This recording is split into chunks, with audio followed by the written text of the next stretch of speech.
تھام کر بیٹھ گئی تھی۔ ہاتھوں کا سہارا لیتے ہی وہ ڈیش بورڈ کو تھامتی خود کو کسی بھی طرح سے سنبھالے بیٹھی تھی۔ کچھ بھی بولنے کی غلطی اس نے بالکل بھی نہیں کی تھی۔ جانتی جو تھی کہ غلطی اسی کی ہے، اسے وقت پر اپنے بھائی کو بتانا چاہیے تھا۔ دوسری طرف شانزے کے آہ و پکار اور سسکیوں پر ظالم شاکرا بہن اور اس کے لالا بلال کو ذرا سا بھی اس پر ترس نہیں آیا۔ شانزے کو اپنی آنکھوں کے سامنے ہی اپنی زندگی برباد ہوتی محسوس ہوئی۔ اپنے باپ کی عمر کے آدمی سے کوئی بھلا نکاح کرتا ہے؟ روزی خان بھی بے بسی سے اسے دیکھ کر کھڑا، بس آنکھوں میں آنسو لیے بہا رہا تھا۔ اسے تیار بھی شاکرا بیگم نے زبردستی ہی کروایا تھا۔ تیار کیا ہونا تھا، ایک پرانا عید پر سلوایا ہوا سوٹ نکال کر اسے تما کر پہنا دیا تھا۔ اب وہ کوئی پرنسس یا پھر سنڈریلا تو تھی نہیں کہ اس کے لیے کوئی باربی فراکس لاتا، لیکن پھر بھی وہ انسان تو تھی نا، اس کے جذبات تو تھے۔ نکاح اگر ہونے جا رہا تھا تو کم از کم وہ اپنے نکاح پر ایک نیا سوٹ تو پہن ہی سکتی تھی نا۔ لیکن ہائے رے افسوس، یہ بات شاکرا بیگم اور اس کے ظالم بھائی بلال کو کون سمجھاتا؟ آئینے کے سامنے کھڑی ڈھیروں آنسو بہا لینے کے بعد اپنے دل کو مضبوط کرتی شاکرا بیگم کے ساتھ ہی وہ اپنے کمرے سے چھوٹے سے صحن میں نکل آئی تھی، جہاں پر مولوی صاحب کے علاوہ اور کوئی بھی نہیں تھا رشتہ داروں میں۔ مولوی صاحب شروع کرے۔ بلال کی کمینگی سی آواز صحن میں گونجی، جس پر شانزے گہری سانس بھر کر رہ گئی۔ یعنی کہ اس کے موت کا پروانہ اس کے ہاتھ میں تھمایا جانے والا تھا۔ اس کے دل میں اس نے جتنے بھی دعائیں مانگی وہ ساری پل میں ہی شاید رد ہوئی تھیں۔ مولوی صاحب نے نکاح پڑھوانا شروع کیا۔ ارشد چچا کے چہرے سے مسکراہٹ جیسے جدا ہونے کا نام ہی نہیں لے۔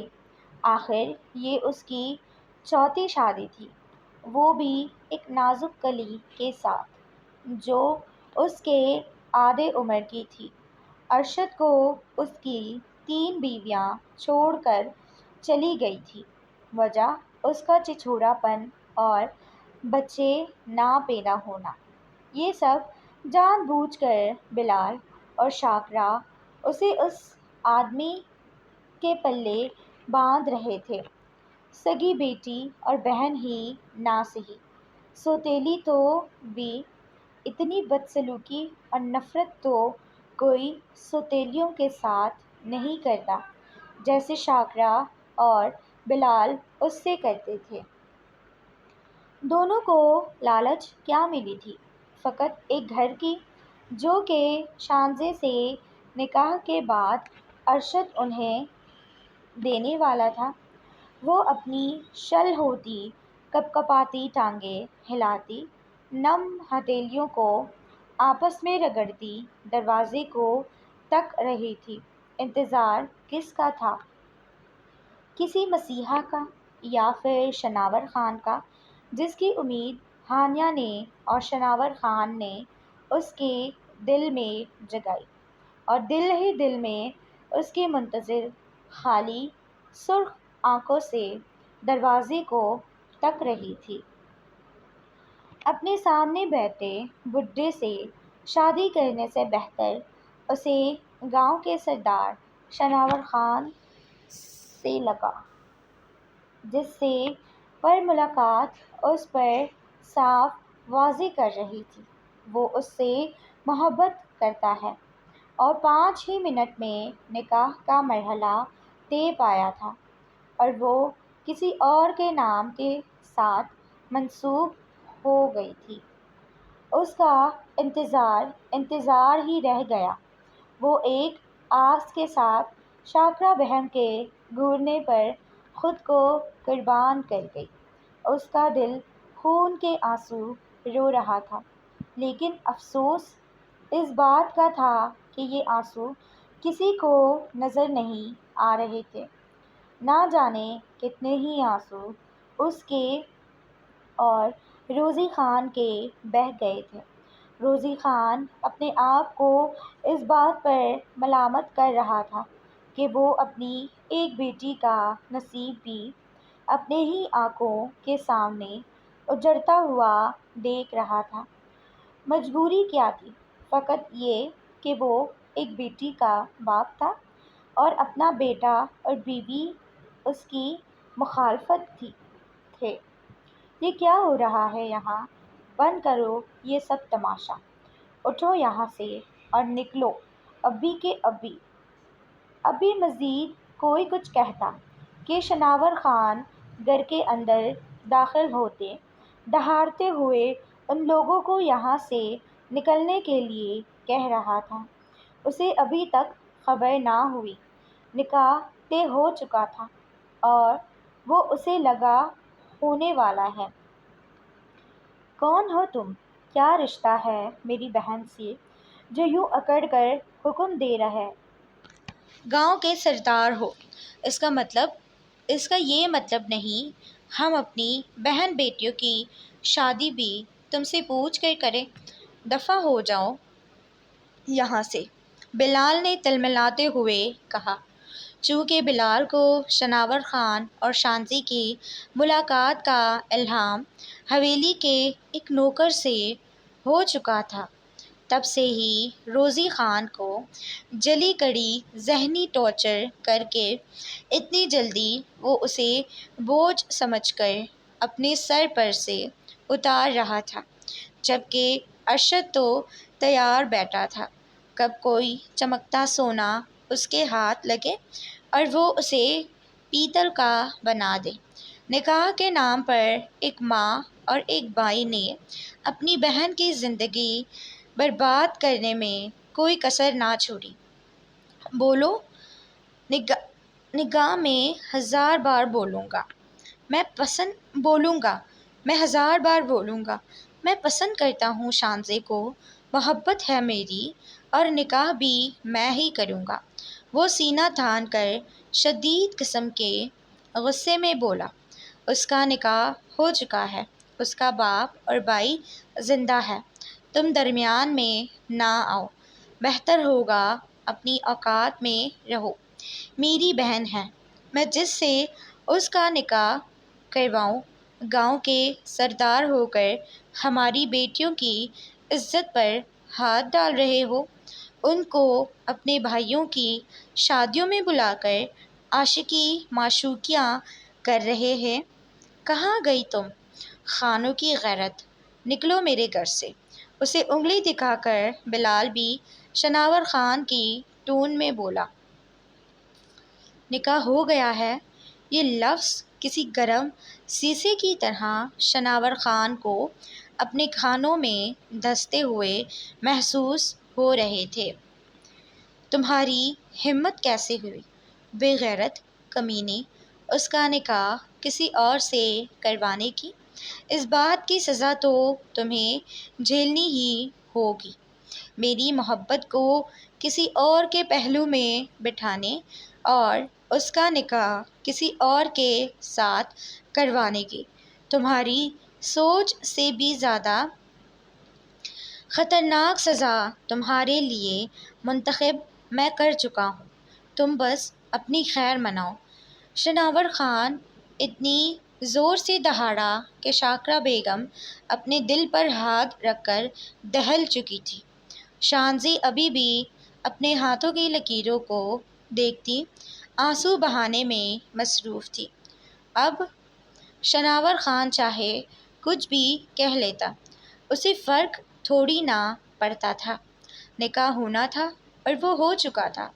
اب کیا فائدہ تھا کسی کے بھی آ کر یوں تماشا کرنے کا؟ نکاح ہو چکا ہے اور یہ نکاح تو اب کسی بھی صورت نہیں ٹوٹے گا، چاہے تم جتنی بھی کوشش کر لو۔ تمہاری محبت تو کسی اور کی ہو چکی ہے۔ بلال اپنے منہ سے غلاظت نکالنا بالکل بھی نہ بھولا۔ روزی چچا، آپ نے مجھے بتایا کیوں نہیں؟ اگر آپ وقت پر مجھے بتا چکے ہوتے تو میں کچھ کر سکتا۔ آپ کو ضرور اس نے غیرت نے مجبور کیا ہوگا، بغیرت نے مجبور کیا ہوگا۔ شناور خان نے بے بسی سے روزی چچا کو پکارا تھا، جو کونے میں کھڑا آنسوں بھری آنکھوں سے کسی امید کے تحت ہی شناور خان کو دیکھ رہا تھا۔ نکاح ہو جانے والی بات پر شناور خان کا دماغ ہی گھوم گیا تھا۔ اس کا میٹر شارٹ ہو گیا تھا اور اس کا غصہ ساتویں آسمان پر پہنچ گیا تھا۔ اپنے باپ کی عمر کے آدمی کے قریب پہنچتے ہوئے ایک ہی جھٹکے میں اپنے قمیض کے جیب سے پسٹل نکالتے ہوئے اس کے ماتھے پر رکھی۔ طلاق دو اسے ابھی کے ابھی، ورنہ اس گھر سے 3 جنازے نکلیں گے، ایک تمہارا، ایک اس کمینے کا اور ایک اس بڑھیا کا۔ اپنی پسٹل سے شاکرہ اور بلال کی طرف اشارہ کرتے وہ ارشد کے بالوں کو زور سے مٹھیوں میں بھینچتے چلا رہا تھا، طلاق دو ابھی کے ابھی، ورنہ اپنی جان سے ہاتھ دھو بیٹھو گے۔ غصے سے تلملاتے ہوئے اس وقت شناور خان کا دماغ کسی اور طرف جا ہی نہیں رہا تھا۔ طلاق کے لفظ پر تو شانزی کا دماغ بھی معاف ہو کر رہ گیا تھا۔ ہانیہ اس کے پاس جاتی اسے اپنے سینے سے لگا گئی تھی، جو بری طرح کانپ رہی تھی۔ زندگی نے ابھی بھی اس پر رحم نہیں کیا تھا، یعنی طلاق کا دھبا بھی اس پر لگنا تھا۔ وہ جانتی تھی کہ شناور خان جب تک اپنی نہیں کر لیتا وہ چپ نہیں بیٹھتا۔ پسٹل دیکھتے ارشد تھر تھر کانپتا ہوا شناور خان کی سرخ آنکھوں میں دیکھ رہا تھا۔ اس بڈھے کو لڑکیوں کے زیادہ اپنی جان عزیز تھی، بھلا وہ کیسے نہ کپکپاتا۔ تمہارا دماغ خراب ہو گیا ہے کیا؟ نکلو میرے گھر سے، یہاں ارشد کسی بھی صورت میں میری بہن کو طلاق نہیں دے گا۔ طلاق کی بات پہ تو بلال کا دماغ گھوم کر رہ گیا تھا۔ ان کے ہاتھ لگا خزانہ پل بھر میں ریت کی طرح پھسلنے جو والا تھا۔ شناور خان کو بازو سے پکڑتے کسی بھی طرح سے اس نے ارشد سے دور کرنا چاہا، جس کی حالت پسٹل کو دیکھتے ابتر ہو گئی، لیکن شناور خان نے اپنے بازو پر سے اس کے ہاتھ کو جھٹکتے ہوئے اسے زوردار دھکا دیا، جس کی وجہ سے بلال پیچھے کھردری زمین پر جا گرا۔ ہائے میرا بیٹا، منوس ماری، تم میرے بیٹے کو بھی کھا گئے۔ مجھے تو پہلے سے ہی پتا تھا تیرا کوئی عاشق ہے، اسی لیے تو میں جلدی سے جلدی تجھے اس گھر سے بھیانا چاہتی تھی۔ اپنے بیٹے کو زمین پر گرا ہوا دیکھ کر شاکرہ بیگم اپنے منہ سے غلاظت بکنا شروع ہوئی، لیکن شناور خان کے ایک ہی بار دیکھنے پر اس کی بالوں کو تالا لگ گیا، باتوں کو تالا لگ گیا۔ آنکھوں سے ٹپکتی ہوئی وحشت اس وقت کسی کو بھی خوف سے لرزنے پر مجبور کر سکتی تھی۔ طلاق دیتے ہو یا پھر تمہارا بھی کام تمام کر دوں، بڈھے، کیونکہ تیرے مرنے کے بعد تو بڑی محفل میں شانزے سے نکاح کر کے ہی رہوں گا۔ شناور خان دوبارہ سے ارشد کی طرف متوجہ ہوا۔ میں دیتا ہوں، مجھے چھوڑ دو، جلدی سے یک لفظی جواب دیتے شناور خان جلدی سے یک لفظی جواب دیتے شناور خان منتظر نظروں سے اسے دیکھ رہا تھا۔ میں اپنے پورے ہوش و حواس میں تمہیں طلاق دیتا ہوں، طلاق دیتا ہوں، طلاق دیتا ہوں، توبہ استغفار۔ طلاق کے ان 3 لفظوں کو سنتے ہوئے شانزے کا دل چاہا کہ وہ پھوٹ پھوٹ کر روئے۔ شناور خان کا دل جیسے پرسکون ہو گیا تھا۔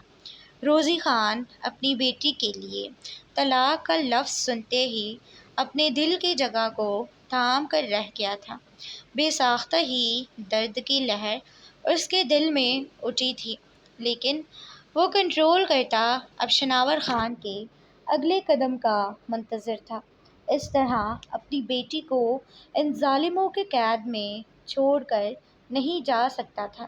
جب تک وہ اپنی بیٹی کو کسی محفوظ ہاتھوں میں دے کر پرسکون نہیں ہو جاتا، تب تک اسے ہمت کرنی تھی۔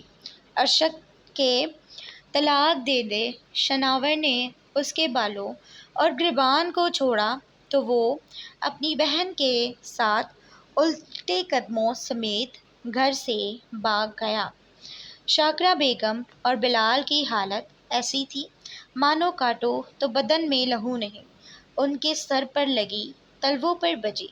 غصے کی تیز لہر دونوں کے اندر اٹھی تھی۔ تیری تو بغیرت لڑکی! اب کی بار بلال شناور خان کو کچھ نہ کہہ سکا تو شانزے کی طرف غصے سے بڑھنے لگا، لیکن اس سے پہلے ہی شناور آگے بڑھ کر اسے کالر سے پکڑ کر نیچے پھینکا کہ وہ منہ کے بل فرش پر گرا۔ بلال! شاکرہ بیگم چیختی آگے بڑھتی کہ خبردار اگر بیچ میں کوئی آیا۔ وہ شاکرہ بیگم کی چیخ پر دہاڑا اور نیچے پڑے بلال کو بالوں سے پکڑ کر اوپر اٹھایا۔ تو چھوئے گا میری محبت کو کمینے، حرام خور! وہ اس کے پیٹ میں لاتیں مارتا اسے بری طرح سے پیٹنے لگا۔ بلال کے ناک منہ سے خون بہنے لگا۔ تم نے شناور خان کو سمجھ کیا رکھا ہے؟ تم مجھ سے منسلک لڑکی کو مارنے پیٹنے جاؤ گے اور میں چوڑیاں پہن کر دیکھتا رہوں گا۔ اس کے گریبان سے پکڑتے وہ اس کے منہ پر مکے مارنے لگا۔ بلال بھی بھرپور مزاحمت کرنے لگا، لیکن بالآخر شناور خان کے بے انتہا بے رحمی پر خود کو اس کے رحم و کرم پر چھوڑ دیا۔ پھر وہ اسے مارتا رہا، یہاں تک کہ بلال کی آنکھوں میں دھند چھا گئی۔ آج میں تیری جان نکال دوں گا۔ وہ سامنے چارپائی پر رکھا بڑا سا برٹ اٹھا کر اس کے سر پر مارنے والا تھا کہ شاکرہ بولی۔ پاگل ہو گئے ہو؟ کیا حال کر دیا ہے؟ مارنا چاہتے ہو میرے بیٹے کو؟ بخش دو، لے جاؤ اس منحوس ماری کو۔ شاکرہ چیختی خون میں لت پت بلال خان کی جانب بھاگی اور شناور خان کو پیچھے دھکا دیا۔ شانزے اور ہانیہ بت بنی کھڑی تھیں اور کبھی شناور خان کو دیکھتی تو کبھی شاکرہ کو، جو اپنے بیٹے کی زندہ لاش خون میں لت پت دیکھ کر بھی کچھ کر نہیں پا رہی تھی۔ کیا حال کر دیا ہے، ظالم انسان! وہ روتی ہوئی بلال کے سر کو اپنی گود میں رکھ گئی۔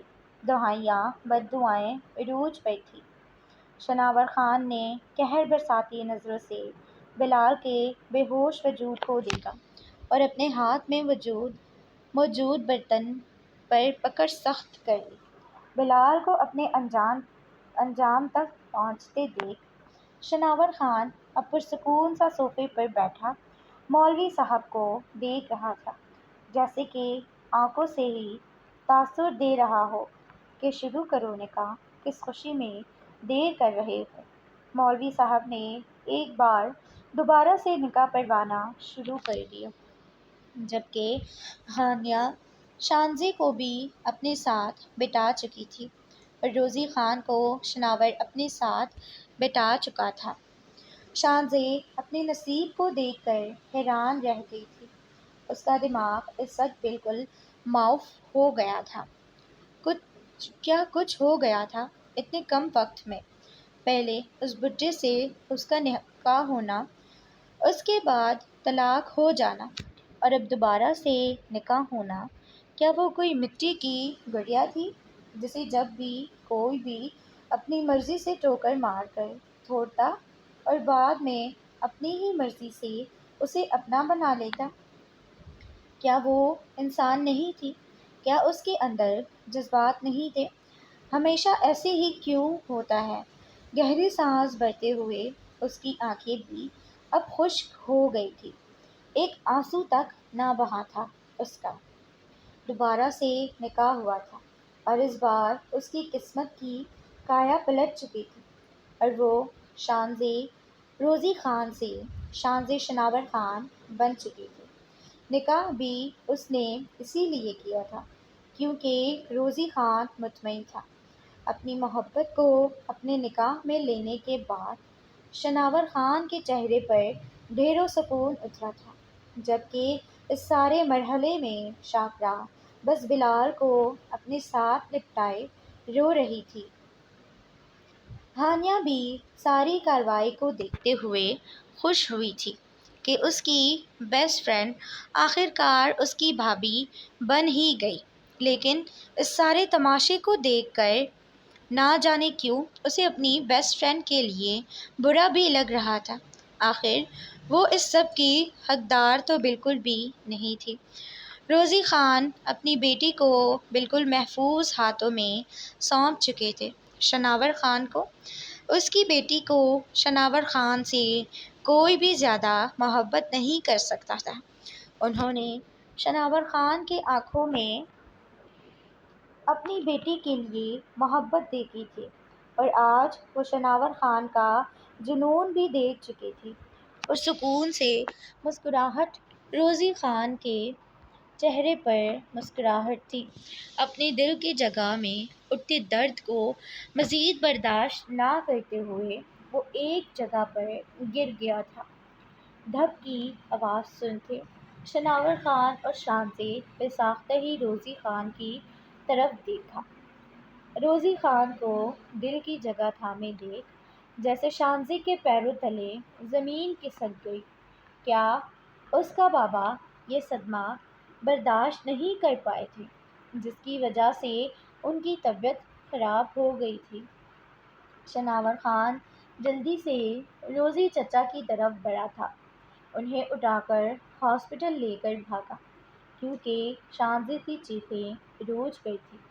ہانی، جلدی سے شانزے کو بھی میرے پیچھے لے کر آؤ۔ جانے سے پہلے گہری نظر شانزے پر ڈالتا وہ ہانی کو حکم دے کر جلدی سے روزی چچا کو اپنی گاڑی کی طرف لے کر بھاگا۔ ہانیہ بھی آگے بڑھتی شانزے کا ہاتھ تھامتی اسے لے کر اپنے بھائی کی گاڑی کی طرف چلنا شروع ہوئی۔ شانزے اپنا ایک ایک قدم کس طرح سے اٹھا رہی تھی اسے بالکل بھی اندازہ نہیں تھا۔ بس ہانیہ کے اوپر اپنا وزن ڈالے وہ اپنے قدموں کو تقریباً گھسیٹ رہی تھی۔